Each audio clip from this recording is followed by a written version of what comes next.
E agora voltaremos com a sessão A importância da governança, risco e conformidade para estratégias ESG das empresas. Como moderadora, convidamos Yasmin Mello, gerente jurídica do IBP.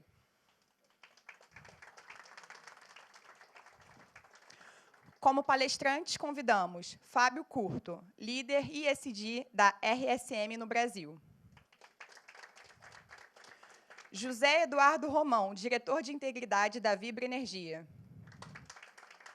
E Patrícia Gonçalves dos Santos, coordenadora de prevenção, ouvidoria e transparência e coordenadora de ESG na Apex Brasil. Passo a palavra à moderadora. Obrigada, Faiga. Obrigada a todos, obrigada pela audiência, bem-vindos a todas e todas. Primeiro, eu vou tomar a liberdade de apresentar um pouco mais os palestrantes, né? A Patrícia tem como principais atribuições na Apex, então, além das de prevenção, ouvidoria e transparência, implementar o programa de compliance da Apex e nos seus escritórios do exterior, além de coordenar a inclusão da temática ESG na gestão e nos negócios da agência.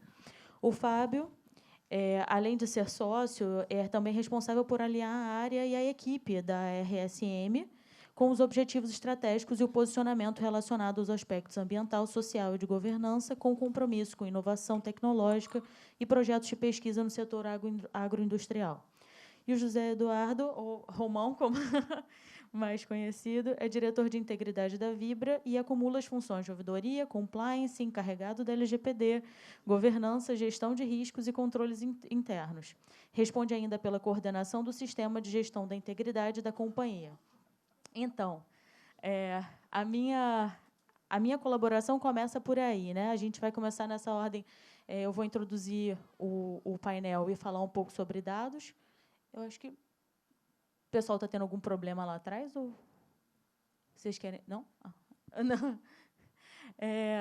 Acabou chamando a minha atenção. Desculpa, pessoal, que eu chamei a atenção para vocês também. O pessoal estava ali sacudindo a mão lá atrás, eu achei que era para mim. A minha introdução, na verdade, passa por, primeiro, dizer que o Romão vai ajudar a gente um pouco com a sopa de letrinhas, falar tanto de GRC quanto de ESG e dizer como elas se combinam em algum aspecto. E depois a gente vai passar para a contribuição do Fábio, falando de uma perspectiva financeira, de sustentabilidade financeira envolvida com governança e tecnologia. E a Patrícia vai fechar com transparência. O primeiro posicionamento que eu queria incluir, então, para o painel é: em setores altamente regulados, como a gente tem na sustentabilidade, como a gente tem no financeiro, como a gente tem em dados atualmente, principalmente envolvendo dados pessoais, e equipes que têm o papel de implementar conjuntamente essas letras, a gente precisa reposicionar, talvez, a própria noção e o lugar do compliance na empresa. E essa foi uma coisa que a gente passou os dias conversando aqui. Não posicionar corporativamente, mas reposicionar como função, papel. Talvez deslocar de uma função finalística e punitiva para uma função estratégica que pense todo o projeto e ao longo do projeto e contribua em outras fases para manter, principalmente, a sustentabilidade do S corporativo. Sair de uma visão que o seu funcionário pode ter com uma espécie de conservadorismo de costumes internos e passar por uma visão de cultura de fato, através dos treinamentos, a implementação, repensar e dialogar com isso. O IBP tem uma característica muito parecida interna, como é a diretoria do Romão na Vibra, por exemplo, como é na Apex, como a gente estava discutindo aqui. A gente tem a especialização através dos nossos consultores, através dos nossos contatos. E, internamente, a gente tem o desafio do diálogo, né? De manter o dinamismo do diálogo, de manter todos esses temas integrados aos nossos stakeholders e, internamente, aos nossos funcionários, aos nossos colegas e no nosso dia a dia de atuação profissional. Eu queria passar a palavra inicial com essa dinâmica, com esse mote comum do painel de manter essa sustentabilidade e inovar no compliance, para os meus colegas aqui, começando pelo Romão, para ajudar a gente com essa sopa de letrinhas, e agradeço. Boa tarde a todos e a todas. Obrigado, Yasmin, colegas de painel. Não sei se ajudo ou complico, mas a ideia é tornar essa sopa de letrinhas, né, e aqui me refiro ESG, ao mesmo tempo GRC, TFSD, EASY, GRI, entre outras tantas expressões, ou mesmo palavras, acrônimos, que vão compor o que a gente está aqui brincando e chamando de sopa de letrinhas, para torná-la, assim, um caldo suculento no desenvolvimento estratégico, na longevidade, na sustentabilidade das empresas e mesmo do setor público. Então, a ideia aqui, num primeiro momento, é tentar colocar também alguns pingos nos is, mas atribuir consistência a essas expressões. De antemão, até para não parecer redundante, né? Porque a gente está falando de GRC, governanças, riscos e conformidade, qual a sua importância para o impacto ambiental na governança e social? Poderia soar, no mínimo, redundante. Então, quando a gente fala de GRC, de governança, riscos e compliance, nós estamos nos referindo a funções, a operações específicas, atividades que antes eram típicas do setor de controle e que têm por finalidade contribuir para que as empresas realizem os seus objetivos estratégicos com base em determinados princípios. Então, a primeira compreensão, e não se restringem apenas essas funções a 3, na Vibra, por exemplo, além de governança, riscos e compliance, a gente juntou também controles internos, privacidade de dados e ouvidoria dentro de um único conjunto, ecossistema denominado integridade. E tem sido bastante comum no Brasil e no mundo que essas funções se articulem nos termos de sistemas de gestão de integridade ou compliance. Não à toa, 1 ano atrás, 2 anos atrás, foi editada uma nova ISO 37301, que estabelece os limites e os contornos do sistema de gestão de integridade. Mas o fundamental não é nem compreender essas funções ou aqui descrevê-las, mas os princípios a que elas se referem. E isso, sim, é decisivo na estratégia ou no impulso de uma estratégia em ESG. Cada uma dessas funções, o seu conjunto, a ideia de integridade, está ancorada em 5 fortes princípios. E por que eu me refiro aos princípios poderosos, enunciados também pelo IBGC, e que deveriam conformar a atuação de qualquer empresa privada no Brasil? Porque eles também estão relacionados ao poder público. São os mesmos 5 princípios que a gente encontra quando lê a Constituição, e é importante a leitura da Constituição, quando lê no artigo 37 quais os princípios que devem orientar a atuação do poder público. Lá a gente encontra legalidade, impessoalidade, moralidade, publicidade e eficiência. Na administração, nas empresas privadas, houve uma adequação desses princípios. Então, a gente costuma dizer que a conformidade é o seu contraponto para a legalidade, a equidade é o contraponto para a impessoalidade, porque nós aprendemos que não basta ser impessoal, a gente precisa reconhecer as pessoas nas suas diferenças e promover ações que as organizem e que as tornem mais iguais ou capazes de desempenhar oportunidades semelhantes. Então, vamos lá. Conformidade, equidade, ética, transparência e efetividade.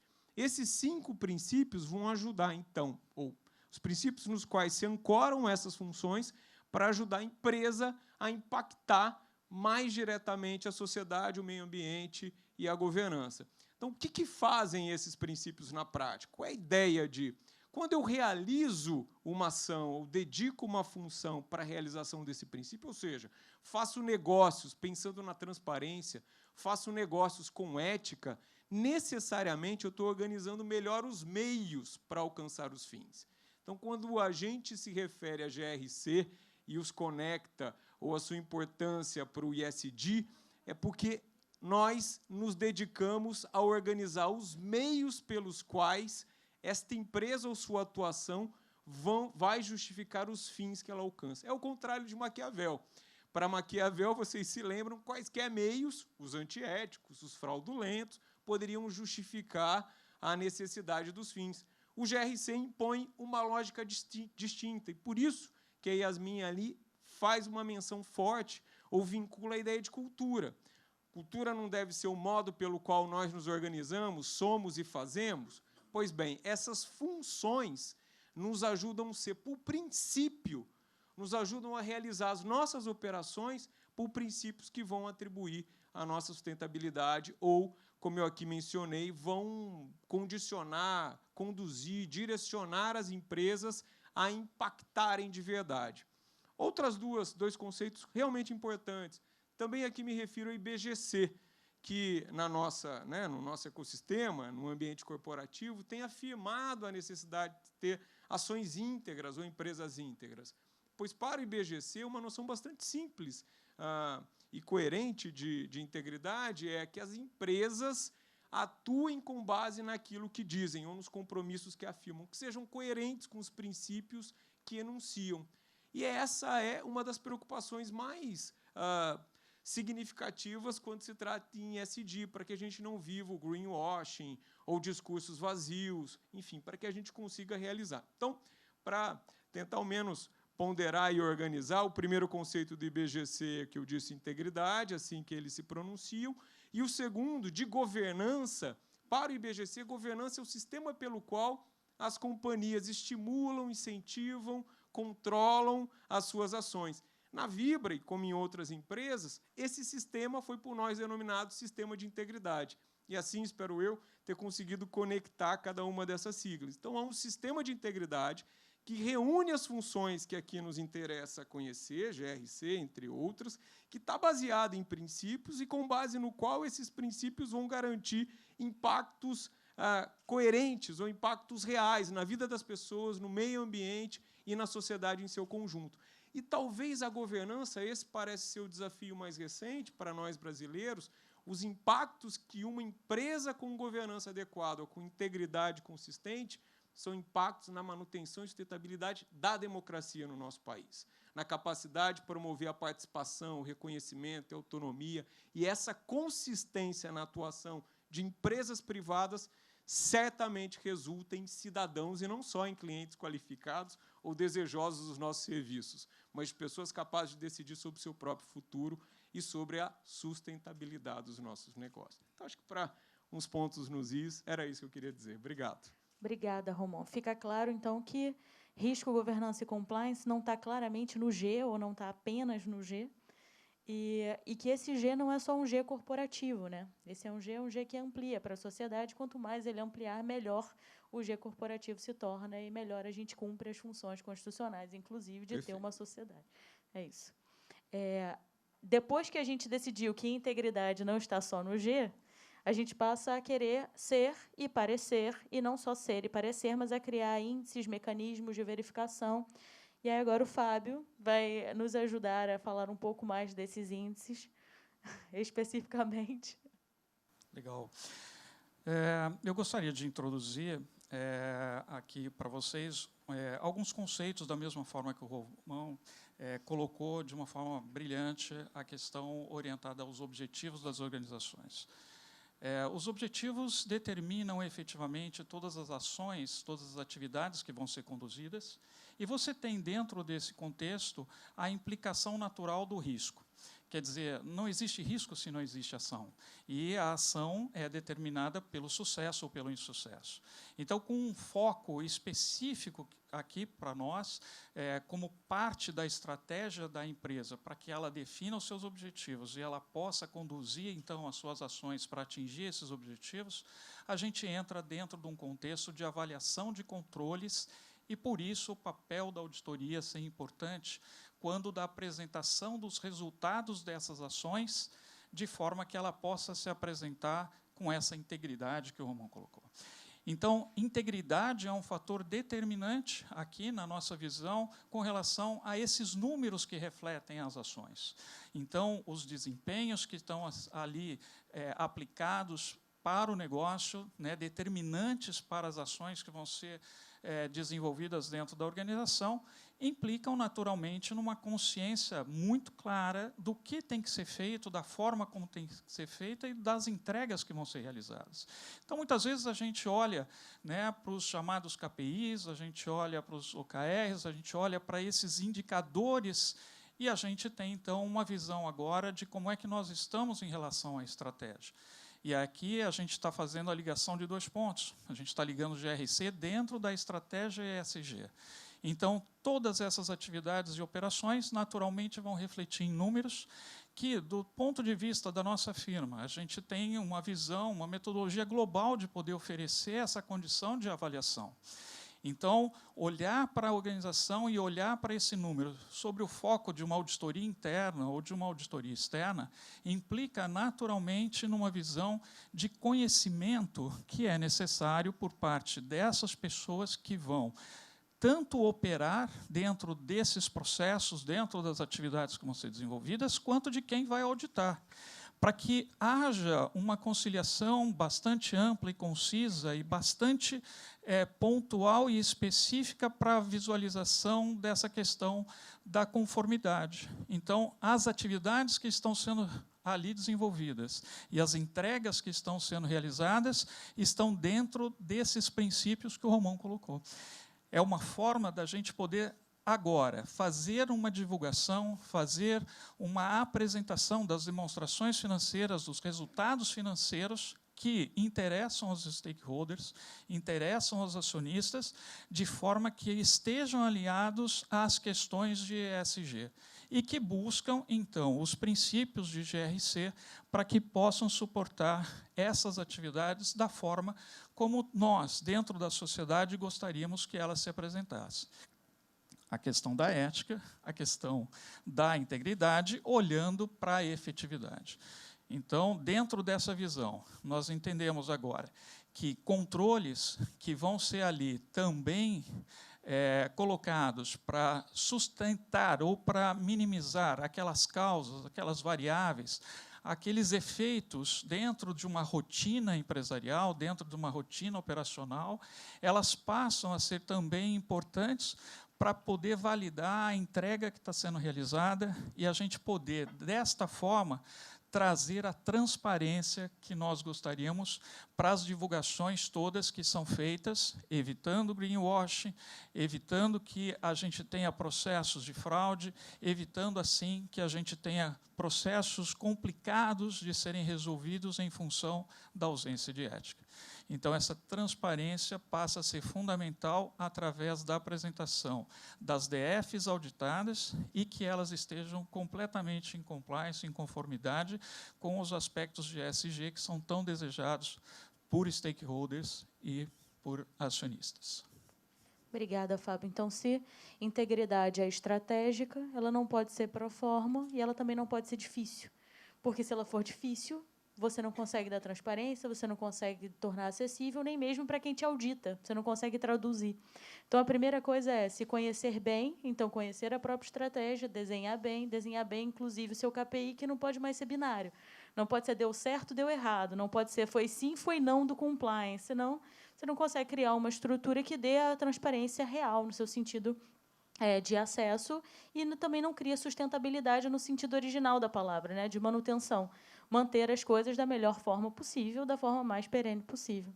A Patrícia, então, agora vai nos agraciar com estratégias de transparência e os incríveis raciocínios que eu tive o prazer de discutir com ela hoje ao longo do dia por mais tempo do que com os dois colegas, sobre o que é transparência de fato, então, né, e como ter estratégias de fato de transparência. Olá, pessoal, boa tarde a todos. Que bom que não está rodando lá os 15 minutos, porque a gente nervosa. Falar de transparência, para mim, é falar de valores. Na hora que você se predispõe a se expor, você quer expor os seus valores e os seus princípios.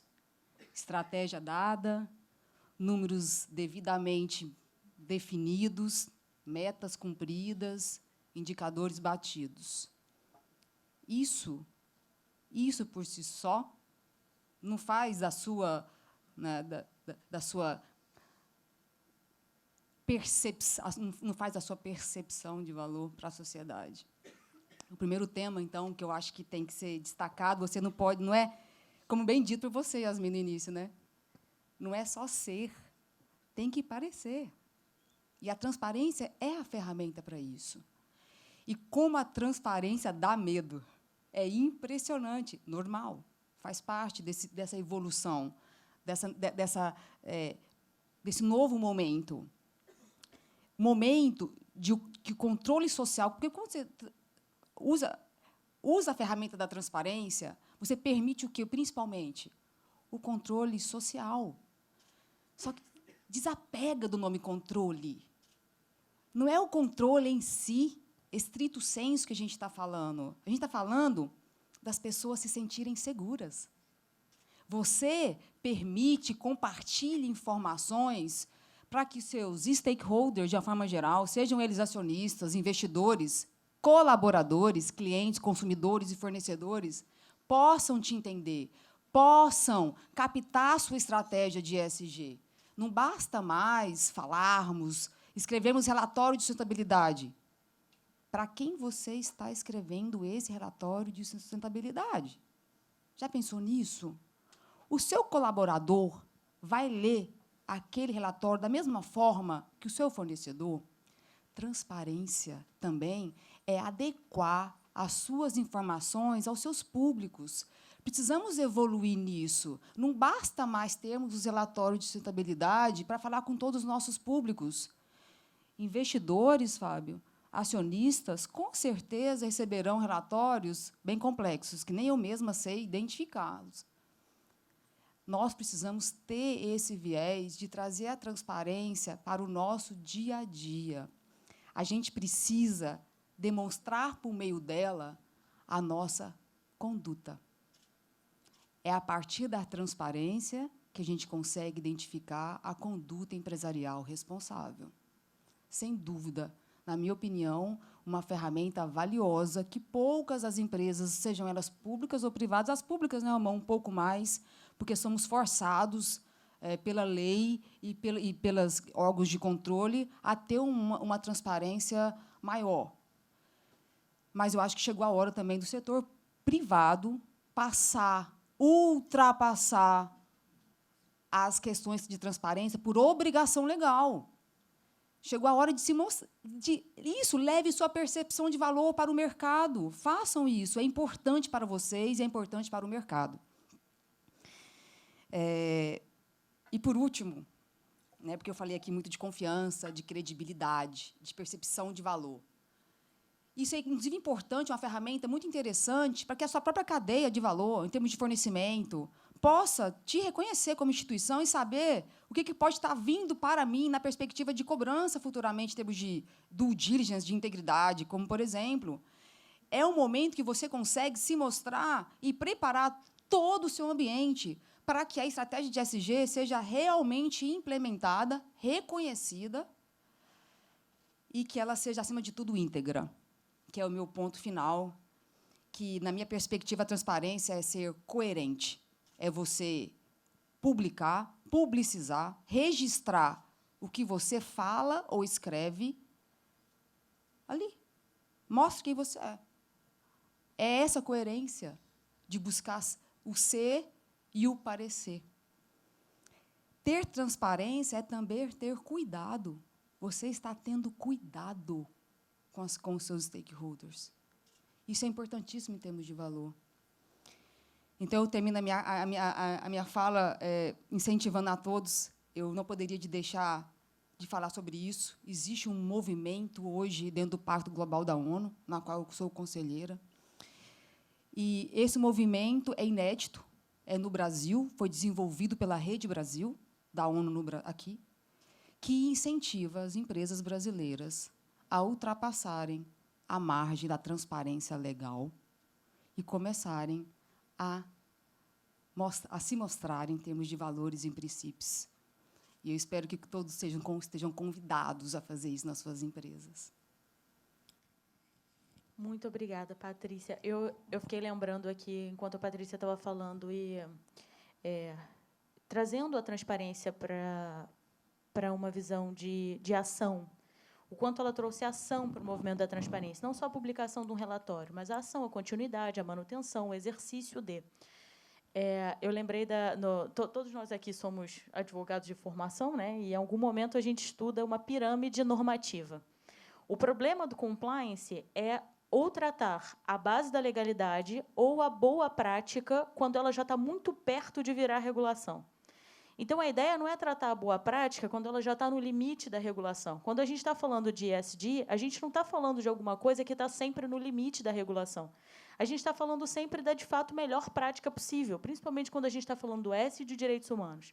Quando a gente fala de ações afirmativas, promoção de equidade, que foi um dos princípios que o Romão trouxe, a gente não está falando exatamente de cumprimento da legalidade ou de cumprir uma normativa ou de cumprir alguma coisa que está ali no limite com essa legalidade.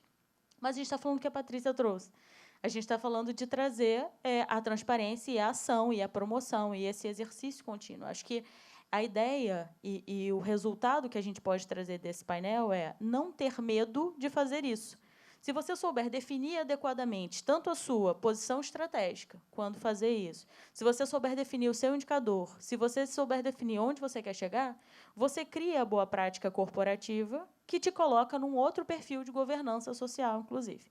Então, primeiro, trazer a visão de compliance, sair do KPI sim ou não, que é uma provocação, porque a gente atua com isso e conhece isso também na prática, mas sair do KPI de sim ou não e entrar numa visão de planejamento, principalmente para integrar as três palavrinhas que são na sopa de letrinha, o IS e o D, para uma perspectiva além da boa prática no limite do regulado ou no limite do legal. Eu queria convidar vocês a terminarem com uma fala final pensando o que vocês acham que é ou o que vocês gostariam que fosse, em alguma perspectiva profissional, o futuro do compliance ou do risco da governança do compliance para o ISD, por essa perspectiva de sustentabilidade, além da sustentabilidade financeira corporativa, e inovação na postura, e não só inovação tecnológica, não só a contratação de uma ferramenta tecnológica, mas como vocês veem isso para o futuro. Tem bastante tempo ainda, dá para perguntas, hein? Acho que a turma pode perguntar. Eu talvez vou aqui fazer menção um pouquinho no que Patrícia disse sobre transparência, mas também fez menção a relatórios, mas acho que um ponto importante. Para além, e talvez seja o cacuete do poder público, né, de tratar transparência como publicidade dos seus atos. A decisão tomada vai para diário oficial, vai. O fundamental para que a gente atribua a cada decisão, né, para além da legalidade que Yasmin mencionou, mas a legitimidade, né, e é indispensável que você tenha colaboradores engajados, stakeholders mobilizados para alcançar o propósito da empresa. Então, o fundamental para alcançar a legitimidade é que a transparência esteja no início, compartilhando as pautas, os interesses, o plano de negócio, afinal de contas, que futuro é esse que eu quero chegar, como a empresa antevê o seu papel, o seu trabalho nessa determinada comunidade. Então, transparência antes, na discussão dos nossos próprios objetivos. Durante o processo é fundamental.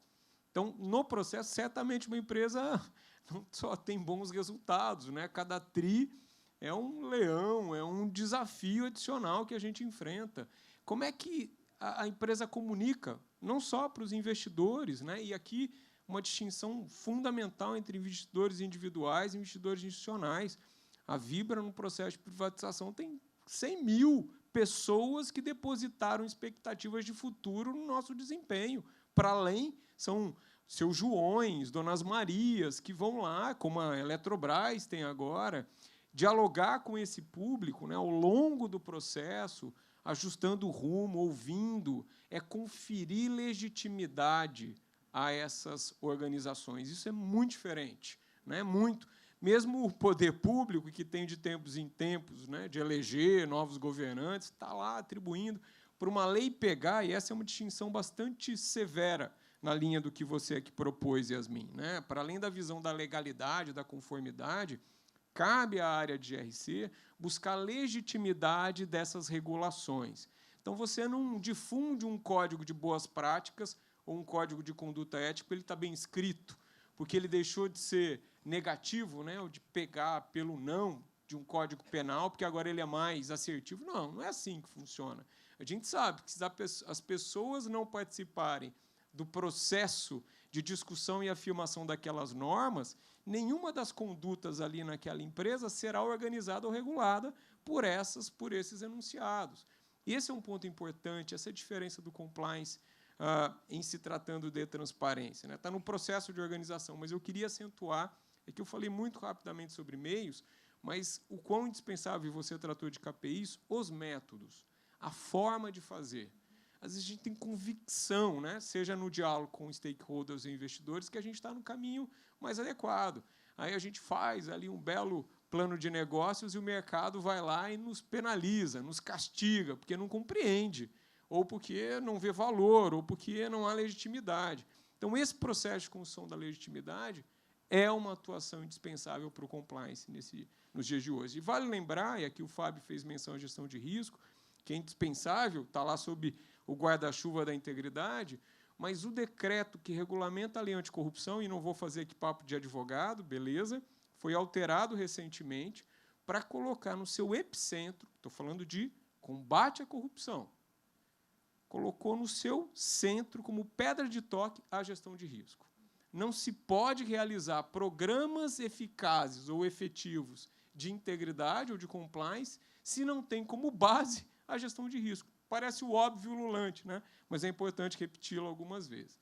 Então, na linha do que você propôs, a minha modesta contribuição aqui é já fazer menção aos relatórios de sustentabilidade, que, embora não estejam lá, não sejam ainda tão acessíveis, mas é um passo gigantesco, que aqui faço tributo à equipe de SG da Vibra, que faz um trabalho colossal na elaboração desse documento, e eu leio o formulário de referência imposto pela CVM e leio o relatório de sustentabilidade. O relatório de sustentabilidade parece romance do Machado de Assis. Sei lá, para mim, o relatório é uma delícia de ler, né?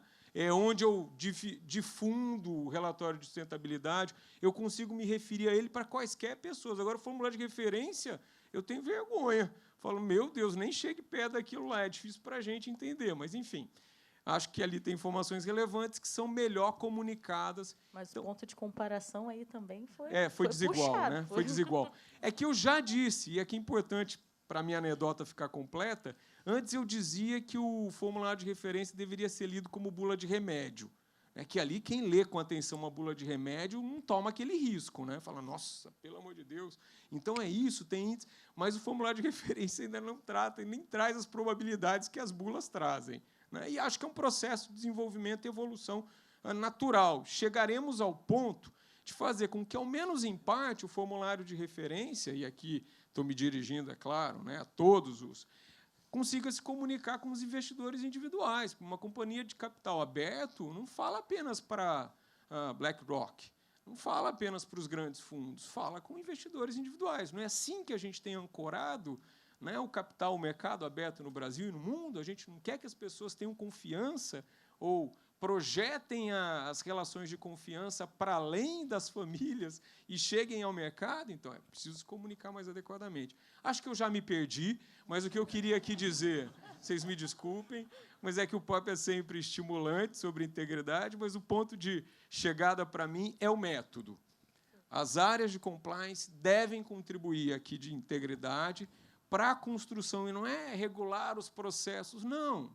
Qual é o meio, início, meio e fim? Onde é que você quer chegar? As pessoas estão entendendo quais serão, a gente fala em stakeholders, os afetados por essa decisão.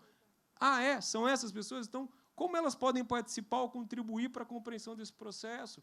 E esse método, a visão metódica ou metodológica, é que me permite me encontrar com a sua inovação.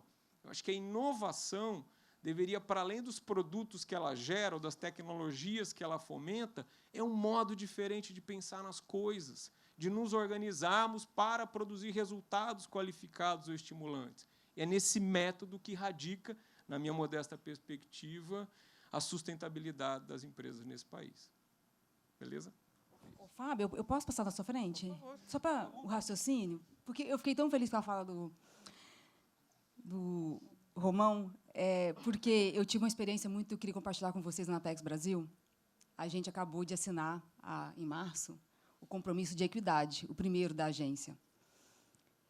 E aí eu fui surpreendida, porque a diretora que idealizou esse compromisso convidou a área de integridade para escrever o compromisso. Essa é a inovação que eu acho que as áreas de integridade e compliance essas áreas devem estar preparadas para isso, para que elas consigam serem introduzidas na estratégia das suas empresas desde o início. Imagina, gente, uma área de integridade sendo convidada para escrever o compromisso. Olha, é um reconhecimento sabe? De que, realmente, os profissionais de GRC, sim, têm seu valor, sim, eles trazem segurança. Não tenho dúvidas que o convite veio foi justamente a Apex Brasil vai entrar numa seara nova. Nós estamos agora desenvolvendo a nossa estratégia de ESG para o próximo quadriênio. Não tenho dúvidas que a segurança do nosso conhecimento, a nossa perspectiva do ver, do analisar, foi considerada, né, nisso. Por quê? Risco de imagem e reputação, na estratégia de ESG, deve ser muito considerada. Todos estão fazendo, mas também todos estão monitorando. Todos estão acompanhando as entregas. Por isso, se comprometeu com alguma estratégia de ESG, trate-a de cumpri-la. Porque, com certeza, as pessoas, o seu consumidor, o seu cliente, o seu colaborador vai te exigir isso, não é verdade? Então, eu queria compartilhar, e, na minha perspectiva, em termos de inovação das áreas de compliance e de integridade, é se prepararem para já, não é nem futuro, né, serem acionadas para contribuir efetivamente com a estratégia ESG desde a sua formulação, desde o seu início. Eu acredito que, a partir disso, nós teremos um ambiente interno muito mais justo e solidário, e acredito também que nós teremos empresas com economias rentáveis e, acima de tudo, com um ambiente duradouro, né, que eu acho que é o que todos querem, a sustentabilidade. Bom, a minha humilde colaboração aqui, respondendo a sua pergunta e aproveitando a fala inicial da Patrícia, e agora com as colocações do Romão, é que nós precisamos nos preocupar bastante com o aspecto de comunicação. Se estamos falando de transparência, estamos falando da capacidade que nós teremos de ser emissores da mensagem através do veículo, do canal de comunicação adequado para cada um daqueles que vão estar recebendo essa informação. E, para isso, volto ao S falando de capacitação, falando das pessoas, falando dos colaboradores, que têm que ter isso, né, de uma forma muito natural, como algo que faz parte do dia a dia delas. Elas vão desenvolver as atividades, portanto, têm que ter conhecimento, elas vão precisar tomar decisões com relação, isso a gente chama de atitudes, né? Como é que elas vão fazer escolhas dentro daquilo que elas têm as responsabilidades ali inseridas para esse desenvolvimento. E, naturalmente, essas pessoas vão estar sendo escolhidas para que possam cumprir com essas atividades dentro das habilidades que elas desempenham e vão adquirindo cada vez maiores habilidades ao longo do tempo. Então, isso se reflete não somente para o interior, para dentro da empresa, mas também para aqueles que vão poder fazer o processo de avaliação e receber essas informações para poder certificar, para poder auditar, para poder depois emitir uma opinião independente. Então, essa parceria, essa forma de, naturalmente, enxergar que os processos estão sendo desenvolvidos, atividades estão sendo desenvolvidas por pessoas com aquelas características desejáveis e com as entregas que estão sendo ali exigidas, do ponto de vista regulatório, do ponto de vista de risco, elas foram preparadas para isso. Elas têm essa visão de que elas estão fazendo aquilo que elas deveriam estar fazendo, que elas precisam estar fazendo. E esse também é um contexto das pessoas que vão auditar. Também tem que ter esse conhecimento alinhado, então, aos objetivos, às estratégias de negócio definidos para aquela organização. A comunicação do que eu faço tem que ser efetiva e chegar para quem precisa receber essa informação de forma clara, objetiva, transparente, integral. Eu estou fazendo e estou mostrando o que eu estou fazendo na íntegra. E o grande desafio, que eu queria fechar, se volta para o uso das tecnologias. Tanto as tecnologias que estão inseridas dentro das atividades operacionais, ou gerenciais, ou estratégicas dentro da organização, mas, principalmente, aquela que é pervasiva a qualquer setor, né, dentro da organização, qualquer departamento, que é a tecnologia de informação e comunicação. Busca-se a eficiência, o desempenho, a qualidade da entrega se utilizando de instrumentos e de tecnologias de informação que nós escutamos diariamente agora com maior frequência. Seja blockchain, seja inteligência artificial, machine learning, sejam tecnologias que ainda estão por vir e chegar e que nós vamos, naturalmente, nas próximas décadas, estar muito próximos, elas se refletem também na condição de quem está preparando essas tecnologias para absorver os resultados das ações e a forma de apresentá-las. Esse é o grande desafio que nós vamos ter para o futuro da comunicação transparente e íntegra que a gente vai ter para a sociedade. É isso. Obrigada. Tem uma pergunta da plateia que eu gostaria de repassar a vocês e aproveitar esses minutinhos finais e fazer um comentário também. A pergunta é: como a gente concilia, então, a necessidade de transparência compartilhada, né, dessas informações de interesse dos stakeholders, por exemplo, e, ao mesmo tempo, são consideradas estratégicas e, até então, em alguma medida, consideradas sigilosas? E eu queria comentar uma coisa a partir dessa pergunta e que me surgiu também a partir dessas falas de vocês. Quando a gente pensa em como o compliance foi regulado em alguma medida, e é mais uma análise histórica do que jurídica aqui, depois de movimentos, as duas leis que a gente tem de compras públicas, por exemplo, que puxaram uma parte da regulação de conformidade, principalmente anticorrupção, vieram depois de processos de crise política. Então, vieram depois de processos de impeachment, vieram depois... Tem um arcabouço histórico e jurídico muito voltado para um controle numa perspectiva punitiva, que não é regulatória estratégica. Quando você participa do processo de construção alinhado com a estratégia, essa diferença é muito clara. É muito claro. Você sabe o que é uma informação confidencial sigilosa e você sabe o que é uma informação de interesse do seu stakeholder que você pode compartilhar. Porque você sai da brincadeira aqui do KPI, sim ou não, que é do meu glorioso amigo Alisson, inclusive, essa brincadeira.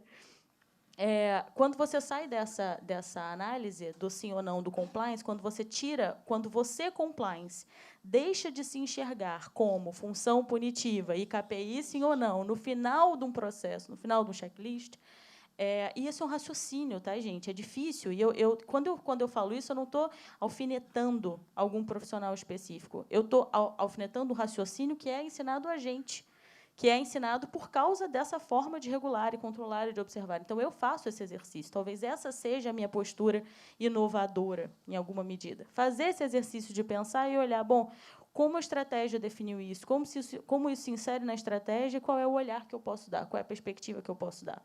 E eu acho, muito francamente, mais fácil de definir o que é uma informação sigilosa e confidencial e o que é uma informação que ela pode ser, no mínimo, lida de uma outra maneira para ser transmitida para os stakeholders.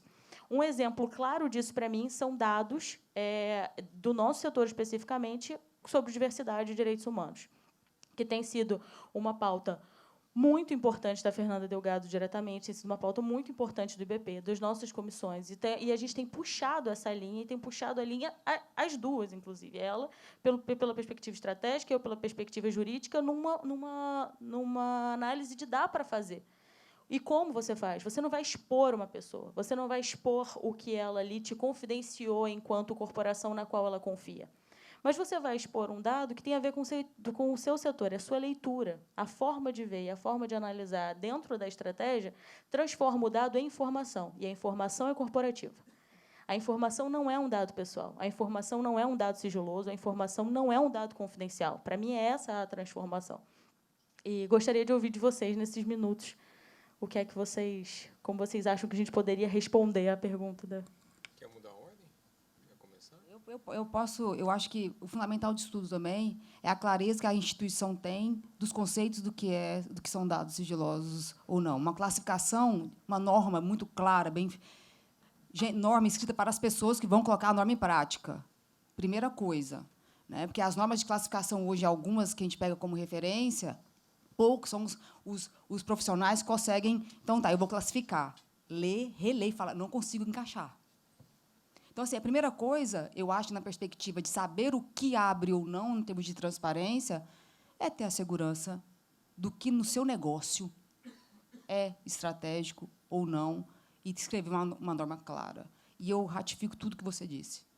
Eu acho que a nossa proposta tem que ser abrir. E, em casos muito específicos, realmente que mexe mesmo com a intimidade, na perspectiva social, que eu estou querendo dizer, é que esses dados devem ser preservados. Mas eu acho que uma boa norma já é um bom começo para orientar as pessoas que vão colocar essa norma em prática. Se me permite, eu queria aproveitar o raciocínio e colocar da seguinte forma: numa economia circular, nós estamos falando de utilização de recursos naturais e, portanto, estamos falando de algo que importa a todos, dentro de um contexto onde esses recursos vão ser utilizados para a entrega de um produto que vai ser entregue, vai ser consumido. Essa perspectiva traz para a empresa uma série de obrigações, traz, dentro de um contexto importante aqui da gente citar, de atendimento a essas características que esse produto tem que ser entregue e a forma pela qual ela vai, então, dentro dos seus processos, realizar essa entrega. O modelo da receita, né, da farmácia é muito importante. Ali você tem dados estatísticos do reflexo que esse produto pode trazer para você. E importante também chegar dentro de uma linguagem apropriada para que a pessoa possa ter e ser capaz de fazer uma adequada interpretação. Nesse sentido, é que nós observamos dentro das organizações o interesse por uma gestão de risco aos objetivos ali definidos para a entrega desses resultados, para a entrega desses produtos e serviços. Quando a gente está falando isso, a gente está, dentro de uma perspectiva tecnológica, realizando a classificação da informação para que a gente possa efetivamente realizar a comunicação de informações públicas a quem tem esse interesse, informações confidenciais a um grupo seleto de pessoas que tomam decisões dentro das organizações, informações sigilosas que deveriam estar restritas a um número muito pequeno de pessoas, mas que, dentro desse contexto, reflete, ao final, dentro dessa cadeia circular, no reflexo da comunicação de como você está realizando essas atividades e o quanto você está aderente aos aspectos regulatórios e, portanto, você está se comunicando de forma efetiva para que você tenha atendimento a essa perspectiva de requerimentos e de entregas em conformidade com o que foi definido dentro da sua estratégia. Afinal, a estratégia ela é uma visão de futuro para que você possa conduzir as atividades e correções de percurso para atingir esse objetivo. Então, a definição desse objetivo para stakeholders e acionistas é muito clara, né? Então, a forma com que você vai conduzir isso é fundamental dentro das escolhas que a gente vai fazer. Eu vou fazer uma ponderação talvez um pouco mais pragmática nesse momento, né? Eu vejo a extensão, esse limite que ela estabeleceu entre comunicação estratégica, informação sigilosa, estratégica confidencial e necessidade de abrir e atribuir transparência como um desafio atribuído de regulação. As empresas olham para o lado, olham para os formulários de referência e dizem: meu concorrente não está entregando essa informação, por que eu devo fazer? Como é que eu me exponho mais ou sigo, talvez, vulnerável nesse segmento? Então, há duas perspectivas que parecem impulsionar essas margens, né, o que é sigilo. A regulatória, a CVM fez um grande trabalho ao incluir exigências recentes de ESG para que sejam comunicadas, e o estímulo, o valor, o impulso premial, né? E aqui entra esse PIN Global, o Easy da B3, a gente quanto maior o Pacto Global, qual o valor a gente gera obtendo esses reconhecimentos externos? E as grandes plataformas têm um papel relevante. Agora, de uma outra... Então, me parece, assim, pragmaticamente, as empresas seguirão, né, um pouco impulsionadas ou estimuladas por esses dois fatores. Mas é importante compreender que a comunicação, e aqui volta aos meus princípios, tá bem? Que a comunicação é via de mão dupla. quando eu produzo um relatório de sustentabilidade, eu não só difundo informações. Teria que ter uma etapa, e a gente vai se aprimorar, de ouvir as pessoas que receberam, né? De compreender aquilo que ele, de fato, comunicou. Nós temos uma parceria preciosa ao lado da nossa empresa, da sede, né, que é o Circo Crescer e Viver, e ele leu o relatório de sustentabilidade. Eu não vou a um espetáculo do circo sem que ele comente comigo o que leu, me exigindo esclarecimentos. Antes, todos os nossos stakeholders fossem como esse gestor do Circo Crescer e Viver. Então, é importante que se diga que a comunicação é uma via de mão dupla e volta aos princípios para tocar, juro que é o último ponto, né, naquilo que você disse quando fez menção ao comando e controle da Lava Jato. A confidencialidade, ou o sigilo de uma informação, pode soar muitas pessoas como uma desconfiança ou com um não reconhecimento da sua capacidade de compreendê-la. Olha o que eu estou tentando dizer. Quando eu digo Sheila, que é a minha parceira de Vibra, eu não posso compartilhar essa informação com você, eu estou dizendo você não é capaz de manter o sigilo e compartilhar comigo esse sigilo, ou sequer é capaz de entender. Ou, pior, eu não tenho a confiança de que você manterá o sigilo dessa informação. É um recado muito ruim que a gente dá em se tratando. E nós estamos tentando aprender. As grandes empresas, eu acho que vivenciam isso com os resultados trimestrais, o que eu comunico antes para os meus colaboradores? O que eu posso dizer? São margens que vão, eu acho, que se modificando ou parecem dinamizadas. Mas o fundamental é, quando eu falo de princípios, aqui diferente daquele ambiente de comando e controle, aqui quero fechar com a sua inovação, tá bom? Quando eu falo de princípios, quando eu trato com o Sheila, o que é transparência para você? Para além das regras que, como compliance, eu sou capaz de oferecer, eu reconheço nela, quando eu pergunto o que é transparência para você, a mesma capacidade que a minha de projetar transparência para essa mesma empresa. Somos iguais, temos a mesma autonomia, as competências são semelhantes, se não as mesmas. E esse é o ponto dos princípios. Quando eu deixo e migro daquele ambiente de regulação extrema, do comando e controle, que só o compliance diz o que é certo, eu infantilizo todos os colaboradores. A grande diferença desse contexto que o ESG nos puxa, nos impulsiona, é que, espera lá, sobre princípios, todos nós podemos falar. De alguma forma, essa é uma vivência compartilhada. E esse é o ponto de ancoragem. E esse é o ambiente de autonomia e confiança que promove a inovação. Então, não sei falar nada sobre inovação, você viu que eu estou me saindo, mas eu sei afirmar que o ambiente no qual a inovação prospera, ou pode ser semeada e florescerá, é o ambiente do mútuo reconhecimento, da divergência, da diversidade e do mútuo entendimento por uma comunicação franca. Aí prospera a inovação.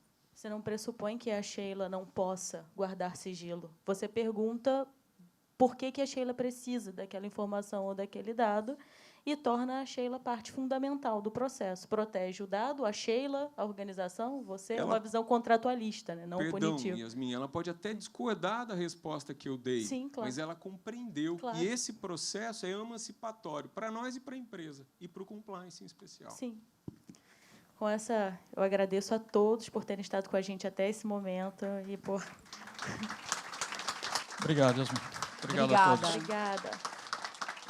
Obrigada a vocês pelas colaborações brilhantes. Como a Fernanda disse na palestra de abertura, que a gente possa sair melhor, que a gente possa ter entrado pessoas boas e sair pessoas melhores. Com certeza eu saio muito melhor desse painel com vocês. Muito obrigada. Obrigado, Yasmin. Obrigado a todos.